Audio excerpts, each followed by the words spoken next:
हार्दिक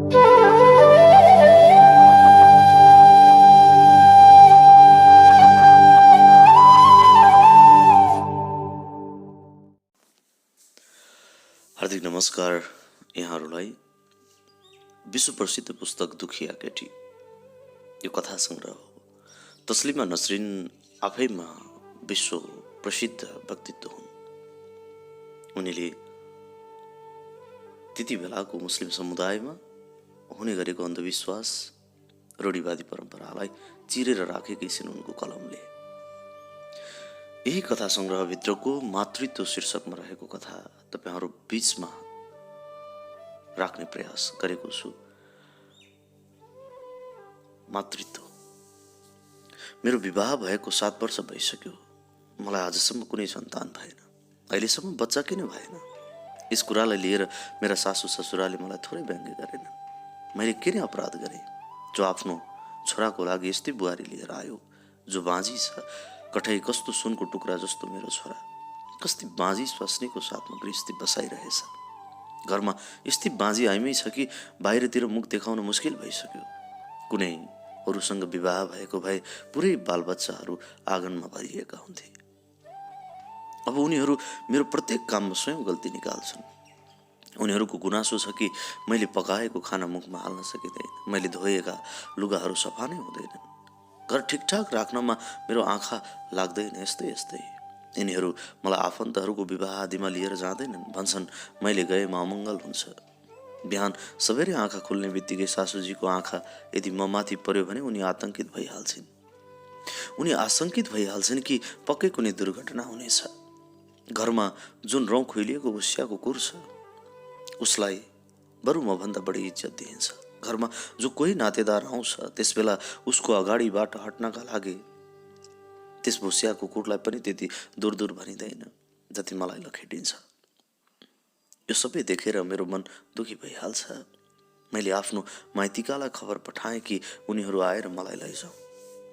मेरो बुबा भाइ एक दिन आएर मलाई सम्झाएर गए, अब यो नै तिम्रो संसार हो, बाँकी जीवन अब तिमीले यहीँ काट्नुपर्छ। आफ्नो लोग्ने सासूको खुट्टामा लडेर माफी माग, रो कराऊ। यस घरमा तिमीले यदि दासी बनेर बस्नु परेछ भने पनि बस। याद राख, लोग्नेका पाइलामा नै तिम्रो स्वर्ग छ। मैले आफ्नो लोग्नेसँग सयौँचोटि बिन्ती गरेँ, मेरो यसमा के दोष भन? म के जानी जानी बाँझी भएको हुँ? लोग्नेले मात्र हो भने। झारफुक मन्त्र पढिएको, पानी मन्त्र गरिएको धागो जन्तर मैले थोरै गरिनँ। कालो धागोमा जन्तर बाँधेर घाँटी र कम्मरमा झुन्डाएर हेरेँ, तर मलाई बच्चा भएन। एक दिन थाना स्वास्थ्य केन्द्रबाट एक डाक्टर बोलाइए। सम्पूर्ण हाल सुनेपछि उनले भने जाँच गर्नुपर्छ। जाँच? जाँच के कुराको? लोग्नेले प्रश्न गरे। लोग्ने स्वास्नी दुईटैको जाँच हुन्छ। जाँच गरेर बच्चा भइहाल्छ? हुन पनि सक्छ। यसपछि लोग्नेलाई फकाएर उनलाई अस्पताल लिएर गए। जाँच परीक्षणले नै कतै म आमा बन्न सकूँ, मेरो बाँझोपनको यन्त्रणा कतै केही कम हुन सकोस्। लोग्ने महोदय साथमा जान पटक्क तयार थिएनन्। अरे बाबा, मेरो के जाँच गर्ला? लोग्नेको कस्तो जाँच परीक्षण? फेरि पनि त हिँड, मात्र एकपटक हिँड न। अरू केही नभए पनि कमसेकम मेरो मुख हेरेर त हिँड। यस किसिमको मायालु कुरा गरेर उसलाई डाक्टर कहाँ लिएर गए। त्यहाँ मेरो दिसा पिसाब रगत लियो र अलग कोठामा लगेर मेरो लोग्नेको पनि जाँच गरियो। पति महोदयको आँखी भाउ रिसले खुम्चिएका थिए। उनले मुखले केही भनेनन्। 10-15 मिनटपछि रिपोर्ट पनि आइहाल्यो। त्यस रिपोर्टमा थाहा छैन के लेखिएको थियो। उनले त्यो रिपोर्ट आवेगमा आएर च्यातिदिए। वाहियात, उनले बिस्तारै भने। वाहियात? डाक्टरको रिपोर्ट वाहियात हुन्छ? डरले गर्दा मेरो सास नै रोकिन थाल्यो। हो, वाहियात हो। सालाहरू भन्छन् ममा नै बच्चा जन्माउने क्षमता छैन। व्यर्थको बकवास। कि मलाई थाहा छैन कि कसको के हालत छ? मेरो उमेरका लोग्ने मान्छे 5 मिनटमै फिस्स भइहाल्छन्, जहाँ म 30-40 मिनटसम्म टिकिरहन्छु। यी बौलाहरू बकवास गर्छन् कि ममा नै शक्ति छैन। मैले बुझ्न सकिनँ कि म के गरौँ। अब त मेरी सासू मलाई कहिल्यै माफ गर्ने छैनन्। उनी पक्कै आफ्नो छोराको निम्ति केटी हेर्न जानेछिन्। छोराले यसमा खासै विरोध गर्ला यस्तो पनि मलाई लाग्दैन। आजभोलि त मेरो लोग्ने पनि रातको सन्नाटामा लामो लामो उच्छ्वास फेरिरहन्छन्। एक दिन उनले आफै सुफियाको चर्चा चलाए। सुफियाका 3 केटाकेटी छन्, तिमीलाई थाहा छ? ज्यादै खुसी मान्छे हुन् तिनीहरू। सुफियासँग त तिम्रो बिहे हुन लागेको थियो होइन? लोग्ने महोदय मुस्कुराउन थाले। हो। खुसीले उनका आँखा हाँस्न थाल्यो, उनको ओठ हाँस्न थाल्यो। साँच्चै सुफियासँग यदि उनको बिहे भएको भए त उनी पनि ती तीनवटा केटाकेटीका बाबु बन्थे। यो सोचेर मलाई पनि राम्रो लाग्यो। यदि यस्तो भए तर घरमा मान्छे पनि त सुख चैनले सास फेर्थे। सत्य त यो हो कि बच्चा सच्चा हुनु अति आवश्यक छ। यस बारेमा पहिले कहिल्यै यति साह्रो अनुभव भएको थिएन। तर मेरो लोग्ने र सासू ससुराले यो कुरा मलाई एकदमै सम्झाइदिएका छन् कि आइमीको निम्ति बच्चा जन्माउनुभन्दा बढी महत्त्वपूर्ण अरू कुनै काम छैन। कहिलेकाहीँ मलाई आफ्नो जन्म नै ज्यादै निरर्थक लाग्छ। मलाई लाग्छ कि बच्चा जन्माउनु नै मेरो असली काम हो। बच्चा नभएको कारणले यदि म प्रति मान्छेहरूको प्रेम सकिन्छ भने त बाँझोपनको रोग पालेर यस दुनियाँमा यति असहनीय तरिकाले बाँची राख्नुको के आवश्यकता छ?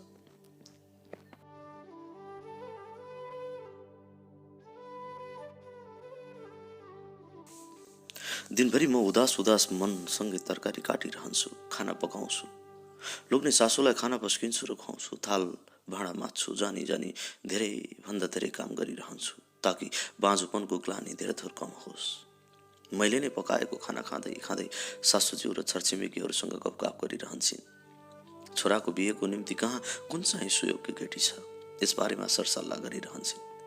छिमेकी आइमीहरू सहमतिमा टाउको हल्लाउँदै गर्छन्। मलाई यो पनि अन्दाज भइसकेको छ कि धेरै छिटो मेरो लोग्नेले अर्को बिहे गर्नेछन्। मलाई यो पनि अन्दाज छ कि कुनै दिन मेरा आफ्ना आमा बुवा पनि मेरो टाउकोमा हात राख्दै सम्झाउनेछन्, आइमीको जिन्दगीमा लोग्ने नै सर्वस्व हो। अब सौतासँग गृहस्थीमा मिलेर बस्छ छोरी, यसमा लाजको कुनै कुरा छैन। तिमीमा नै दोष छ, यसै कारण लतिफ दोस्रो बिहे गर्दैछ। त्यो बिचरा केही अन्याय त गरिरहेको छैन नि। जुन समयमा मेरो मन अति फाटेको थियो, एक्कासी एक दिन घरमा ठुलो हो हल्ला र हङ्गामा मचियो। सबैजना आपसमा भन्न सुन्न थाले। अब सम्पूर्ण समस्या स्वाहा। समस्या? कुन चाहिँ समस्या? जुन आइमीलाई बच्चा भइरहेको छैन, अब हुनेछ। मेदिनापुरबाट थाहा छैन कुन सिद्ध महात्मा आउँदैछन्। सुनिन्छ कि उनमा असम्भव क्षमता छ, तैपनि मलाई यस कुरामा विश्वास हुँदैन। डाक्टरहरूले प्रश्न भनिसकेका छन् कि हामीलाई बच्चा हुँदैन। फेरि बच्चा हुन्छ कसरी? त्यो सिद्ध महात्मा के डाक्टरको भविष्यवाणीलाई उल्टाउँछ? मेरो लोग्नेले भने, जे होस् आखिर कोसिस गरी हेरौँ। सलिम काकालाई 12 वर्षसम्म कुनै बच्चा सच्चा भएको थिएन। यिनै सिद्ध महात्माको आशिष लिएर फर्केपछि काकी गर्भवती भएकी हुन्। सासू पनि आफ्नो सामु पानका डब्बा लिएर बसी बसी भन्दै रहिन्, जुन नातेदारहरूको पछिल्लो 5-7 सालदेखि बच्चा भइरहेका थिएनन्। सुनिन्छ अब ती आइमीहरू पनि गर्भवती भएका छन्। अन्तमा मैले जानै पर्यो। त्यस दिन सासूज्यूले हुकुम दिइन् कि म आफ्नो खुट्टा घोटी घोटी सफा गरौँ र नुहाउँ। सिद्ध महात्मा कहाँ जानुभन्दा पहिले स्वच्छ सफा हुनुपर्छ। उनले आफूसँग एउटा अन्डा पनि लिइन्, साथमा एउटा अन्डा पनि लिइन्। त्यस अन्डालाई उनी हत्केलामा राखेर एकदमै उमालिदिनेछन्। त्यो उसिनेको अन्डा खाने बित्तिकै हेर्नु पेटमा बच्चा हुनेछ। म हाँसेँ। तपाईँ पनि के कुरा गर्नुहुन्छ? अन्डा खाएर बच्चा कसरी होला? त्यस अन्डामा यस्तो कुनै चिज मिसिएको हुन्छ कि त्यसलाई खाने बित्तिकै पेटमा बच्चा आइहाल्छ? सासूज्यूको आँखा खुम्चिएर आए। तिमी यो सबै के बुझ्छौ? सिद्ध महात्मा ठहरिए ईश्वरद्वारा पठाएका सन्त। परमेश्वरले उनलाई कति कति क्षमताहरू प्रदान गरेका छन्। यसै कारण कि बाजे आइमीको कोख भरिन्छ? ईश्वरको आदेश पाएपछि के हुँदैन? सासूज्यूले मुखमा पान हालिन्। औँलाले जिब्रोमा चुना राखिन्। उनका गालाहरूबाट खुसी झर्न थाले। सिद्ध महात्मा कहाँ बाजे आइमीहरूको विशाल भिड। उनीहरू सबैको आँखामा सपनाहरू नाच्दै गरेका। मलाई थाहा छैन कस्तो कस्तो डर लाग्न थाल्यो। अन्तमा बोलावट भयो। म सँगसँगै सासूज्यू पनि सिद्ध महात्माको कोठामा दाखिल भइन्। उनका तीख आँखा मेरो अनुहारमा परे। सासूज्यूले सिद्ध महात्माको खुट्टा छोएर नमस्कार गरे। मलाई पनि साष्टाङ्ग दण्डवत गर्नु भने। म काठ झैँ उभिरहेँ। सासूज्यूको हुकुम मैले मान्नै पर्यो। उनका खुट्टा छुनका लागि झुक्ने बित्तिकै मैले याद गरेँ, सिद्ध महात्माले आफ्ना खुट्टा अलि अगाडि सारेका थिए। गोरा चिटिक्क परेका खुट्टा, धुलो मैलोको एउटा कण पनि कतै थिएन। अगाडि दरी ओछ्याइएको, हामीले त्यसैमा बस्नुपर्ने थियो। हामी दुवै बस्यौँ। एउटा दारीवाल मान्छे आफ्नो अगाडि नगदी बाकस राखेर बसेको थियो। उसले भन्यो, कुरा गर्नु अगाडि 5,000 रुपियाँ लाग्नेछ। सासूज्यू तयार भएरै आएकी थिइन्। बुर्खाभित्रबाट रुपियाँ निकालेर पैसा उठाउन बसेको त्यस व्यक्तिलाई उनले थमाइदिइन्। त्यस मान्छेले रुपियाँ गनेर भन्यो, ल ठिक छ। उसले ठिक छ भनेपछि सिद्ध महात्माले मुख खोले। कति वर्षदेखि बच्चा भएन? उनले सोधपुछ गरे। जवाब सासूज्यूले दिइन्। म आँखा झुकाएर बसिरहे, मानौ हत्याको आसामी हाजिर भएको छ। मैले कुनै धेरै ठुलो अपराध गरेको छु र त्यो अपराध रुपियाँ दिएर मेटाइँदैछ। सिद्ध महात्माले हाँसेर सवाल गरे। हाम्री बुहारी साह्रै लाज मान्ने रहेछिन्। मैले टाउको उठाएर हेरेँ, उनी हाँस्दै थिइन्। सासूज्यू पनि हाँस्दै थिइन्। मैले पनि हाँस्नुपर्छ यही सोचेर मैले मुस्कुराउन कोसिस गरेँ, तर मेरा ओठहरू पीडा र खिन्नताले बाङ्गा भए। पछिल्लो पटक महिनावारी कहिले भएको थियो बुहारी? महिनावारीको बारेमा सवाल गरेकोमा मेरो कान लाजले रातो भए। मैले कुनै जवाब दिइनँ। यस सवालको जवाब दिन सासूज्यूको निम्ति पनि सम्भव थिएन।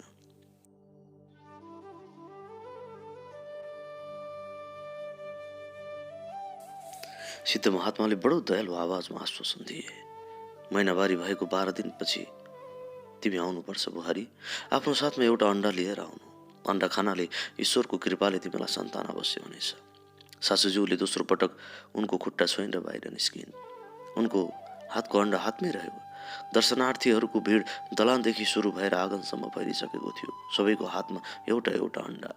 म पनि हक्क नभक्क भएका आँखाले यताउता हेर्दै बाहिर निस्किएँ। सासूज्यू सारा रात तारा प्रवाह बोलिरहन्। सम्भव छ आफ्नो छोराको अर्को बिहे गराउनै पर्थ्यो। उपकार मान कि सिद्ध महात्मा प्रकट भइहालेर तिम्रो भाग्य खुल्यो। तिमी त ईश्वरलाई धन्यवाद दियो। मैले सासूज्यूसँग सोधेँ, महिनावारीको 12 दिनपछि अन्डा किन खानुपर्छ? जुनसुकै समयमा अन्डा खाएर बच्चा हुँदैन? ईश्वरले जुन नियम निर्धारण गर्छन् त्यसै अनुसार अन्डा खानुपर्छ। ईश्वर के महिनावारीको हिसाबले समय निर्धारण गर्छन्? सासूज्यू फुकार्न थालिन्। ईश्वरको बारेमा यस्ता कुरा गर्नुहुन्न बुहारी। मेरो लग्नु महोदय राति सोधपुछ गरे। अब त बच्चा पेटमा आउँछ, पक्कै आउँछ, तिमी के भन्छौ? म हाँसेँ। महिनावारी भएको 12 दिनपछि बोलाएका छन्। अन्डा के त्यसै दिन खानुपर्छ? यस्तै त भने। तिमीले देख्यौ नि काँचो अन्डालाई कसरी उसिनिदिन्छन्। ईश्वरको चमत्कार देख्यौ? आज हाम्रो अन्डामा कुनै चमत्कार गरेन, अर्को पटक गर्नेछन्। यस्तो भने सत्य कुरा के हो थाहा छ? यी सन्त महात्माहरूमा मेरो विश्वास छैन।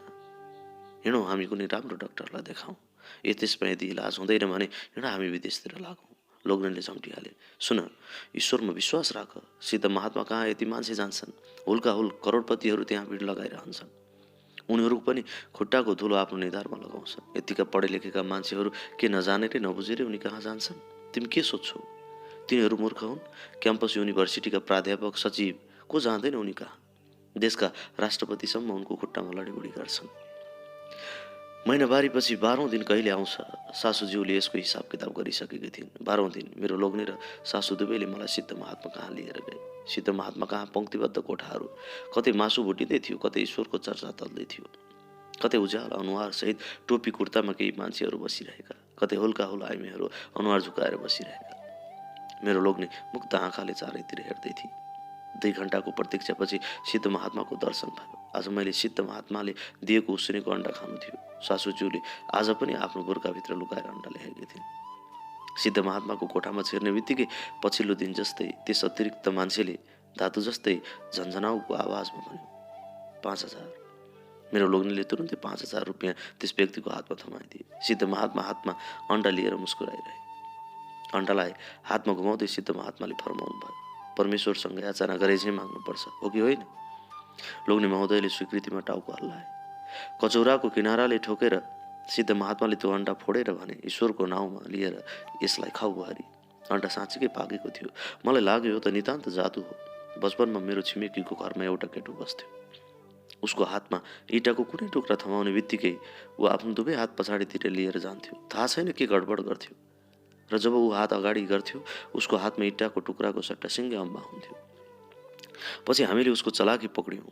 उसले आफ्नो पाइन्टको पछाडिको खल्तीमा एउटा अम्बा कोचिराख्थ्यो र अम्बा निकालेर अगाडि ल्याउँथ्यो। ऊ गडबड गरेर जे भनिरहन्थ्यो, बडबड गरेर जे भनिरहन्थ्यो त्यसको कुनै अर्थ हुँदैन थियो।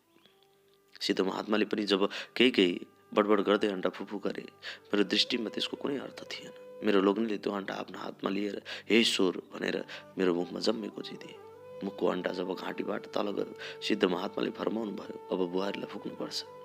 कोठामा यसबेला आफन्त नातेदारहरूको उपस्थित हुनु हुँदैन। मेरो लोग्ने र सासू बाहिर निस्किहाले। सिद्ध महात्माले आफ्नो कालो दारीमा हात फेर्दै भने, के त केटी अन्डा खायो? मैले टाउको हल्लाएर सम्मति जनाएँ। तिमी ज्यादै सुन्दर छौ। तिम्रो ओठ मानौ सुन्तलाको केसरा, जिउ पनि वाह वाह। तिम्रो उमेर कति हो? 27। तिमी त भर्खर गई छौ। अहिले बच्चा जन्माउनु जरुरी छ। सिद्ध महात्मा खितखित हाँस्न थाले। उनका दाँतहरू मुला झैँ दुधे सेता। मैले टाउको नेउराएर भने, मेरा घरका मान्छेहरू चाहन्छन्। यही त मुस्किल छ, नामर्द लोग्ने यी सबै समस्याहरू ठिक बुझ्न चाहँदैन। मैले हात्तिएर सिद्ध महात्मातिर हेरेँ। यो उनी कस्तो किसिमको कुरा गरिरहेछन्। मैले देखेँ सिद्ध महात्मा टाउकोदेखि खुट्टासम्म मलाई हेरिरहेका छन्। उनका पापी आँखाहरू मेरो अङ्ग प्रत्यङ्ग मानव निल्दै गइरहेको छ। उनको हातमा एउटा माला हुने गर्थ्यो, यस बेला त्यो गायब थियो। उनको खुट्टासम्म एउटा खुकुलो लुङ्गी झुन्डिएको थियो। अब त्यो बिस्तारै बिस्तारै माथि उठ्न थाल्यो। सिद्ध महात्माले फरमाउनु भयो, छेउको कोठामा गएर मेरो प्रतीक्षा गर। ईश्वरले पठाउनु भएको दूत सेवक त्यहीँ आउनेछ। ईश्वरको सेवक म वाक भएँ। आजको युगमा पनि ईश्वरको दूत आउँछन्, यो कुरा मैले पहिले कहिले पनि सुनेको थिइनँ। जेसुकै होस्, सिद्ध महात्मा अब जे हुकुम फरमाउँछन् मैले आज्ञा पालन गर्नै पर्छ, किनकि चाहे जसरी पनि होस् मलाई एउटा बच्चा चाहिएको थियो। मलाई यो हेर्नको लागि पनि कौतूहल भइरहेको थियो कि अन्डा खाएर बच्चा हुन्छ। छेउको जुन कोठामा मलाई प्रतीक्षा गर्न भनिएको थियो त्यस कोठाको भित्तामा 4वटा तरबारहरू झुन्डिएका थिए। भुइँमा एउटा खाट राखिएको थियो। पैसा उठाउने त्यस रोबोट जस्तो मान्छेले मेरो अनुहार नै छोपिने गरी आँखामा सेतो कपडा बाँधिदियो र मलाई ओछ्यानमा पल्टिनु भनेर हिँडिहाल्यो। जाँदा जाँदै त्यो रोबोटले मेरो कानमा धातु जस्तो स्वरमा बिस्तारै भनेर गयो, हेर हल्लिनु चल्नुहुन्न।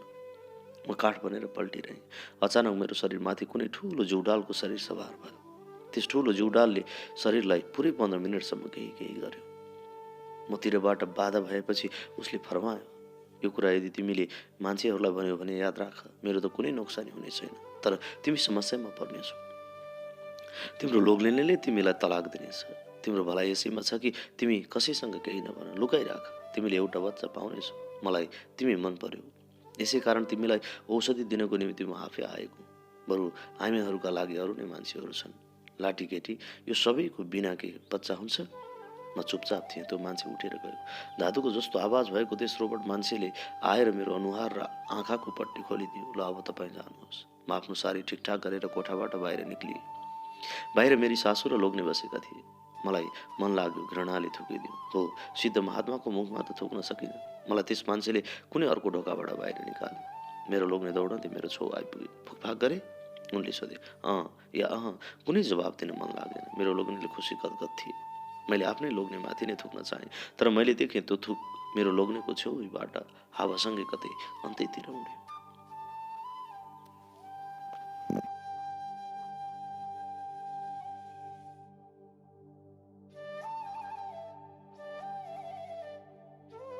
सुप्रसिद्ध बङ्गाली लेखिका तस्लिमा नसरिनको यो कथा तपाईँहरू माझमा राखे। नारीमाथिको शोषण र उत्पीडनलाई अभिव्यक्त गरिएको यो कथा, नारी मात्रलाई दासी र बच्चा जन्माउने मेसिन ठान्ने यो समाज विरुद्धको यो कथा तपाईँहरू माझमा राखे। कथा सुनेर तपाईँलाई कस्तो लाग्यो कृपया सल्लाह र सुझावहरू दिन नबिर्सनुहोला। फेरि पनि तपाईँको र हाम्रो अर्को भेट हुनेछ। त्यतिन्जेलसम्मको लागि म तपाईँहरू माझबाट बिदा माग्न चाहन्छु। तपाईँको हर पल सुख रहोस्, शुभ रहोस्।